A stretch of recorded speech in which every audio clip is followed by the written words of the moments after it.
Pengampunan Anwar tidak boleh dicabar. Mahkamah Persekutuan hari ini menolak permohonan seorang peguam untuk mendapatkan kebenaran, meneruskan rayuan bagi meneruskan tindakan undang-undang terhadap pengampunan diraja yang diberikan kepada Datuk Seri Anwar Ibrahim pada tahun 2018. Panel 3 hakim diketuai Ketua Hakim Negara Tun Tengku Maimun Tuan Mat yang bersidang bersama Datuk Pinalini dan Datuk Vernon Ong Lam Kiat membuat keputusan itu secara sebulat suara. Mahkamah Rayuan pada 21 September 2021 membenarkan rayuan Anwar untuk membatalkan saman difailkan terhadap beliau dalam Lembaga Pengampunan Wilayah Persekutuan oleh Muhammad Khairul Azam. Menurut Mahkamah Rayuan, keputusan itu dibuat berdasarkan pelaksanaan hak pengampunan diraja yang tidak dapat diubah atau disahkan oleh mahkamah.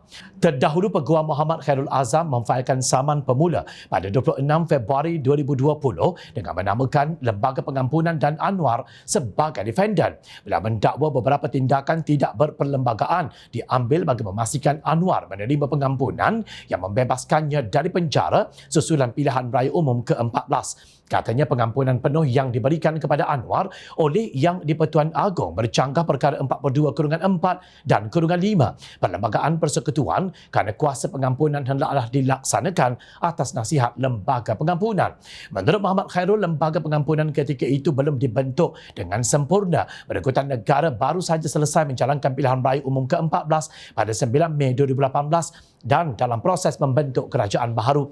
Berikutan itu, pada 21 September 2020, Mahkamah Tinggi menolak permohonan Anwar dalam Lembaga Pengampunan untuk membatalkan saman pemula selepas memutuskan Muhammad Khairul mempunyai locus standi atau hak di sisi undang-undang untuk memulakan saman berkenaan. Ia diputuskan atas alasan beliau ahli masyarakat umum dan berkelayakan sebagai peguam serta wujud isu yang boleh dibicarakan dan perlu didengar sepenuhnya. Anwar kemudian merayu kepada keputusan Mahkamah Tinggi Kuala Lumpur itu di Mahkamah Rayuan yang membenarkannya pada 21 September 2021.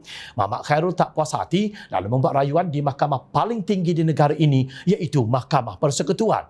Namun dalam penghakiman lisan ringkas yang disampaikan selepas panel mendengar hujahan daripada peguam pagi tadi, Tengku Maimun berkata bahawa Mahkamah Rayuan telah membuat penemuan fakta bahawa Lembaga Pengampunan telah ditubuhkan dengan betul pada Mei 2018. Katanya isu kuasa pengampunan Yang di-Pertuan Agong adalah sesuatu yang tidak boleh dicabar di mahkamah yang telah diselesaikan. Kami dapati perkara itu telah menjadi akademik, iaitu permohonan untuk kebenaran merayu ditolak tanpa perintah kos, kata Tengku Maimun semasa prosiding dalam talian lapor beberapa media. Semakin meroyanlah puak-puak yang sentiasa mencari kesalahan Kerajaan Perpaduan.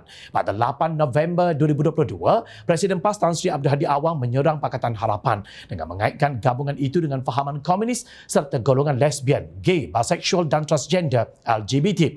Parti dalam PH ini macam-macam jenis ada, yang komunis ada, yang anti Tuhan pun ada, yang liberal pun ada, LGBT pun ada, yang bagi rasuah pun ada, yang terima rasuah pun ada. Semua ada dalam parti mereka. Ini menjadi satu masalah, kata Abdul Hadi dalam satu majlis di Temerloh di Petik, Malaysia kini.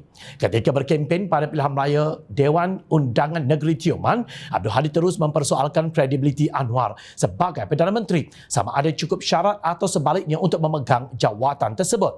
Timbalan Pengerusi Perikatan Nasional itu berkata Anwar adalah bekas individu yang dihukum mahkamah kerana kesalahannya. Ini satu penipuan terhadap rakyat. Rakyat mesti balas penipuan ini. Jangan biarkan. Ini satu kemungkaran yang besar. Kita mesti lawan, katanya di Petik Media. Selepas kalah di Tioman, Abdul Hadi terus meroyan pada hampir setiap tulisan minda presidennya bahawa kerajaan perpaduan ini adalah di luar tabi'i. Bukan kita tak tahu kenapa istilah di luar tabi'i itu amat gemar digunakan oleh Abdul Hadi dan para walaun.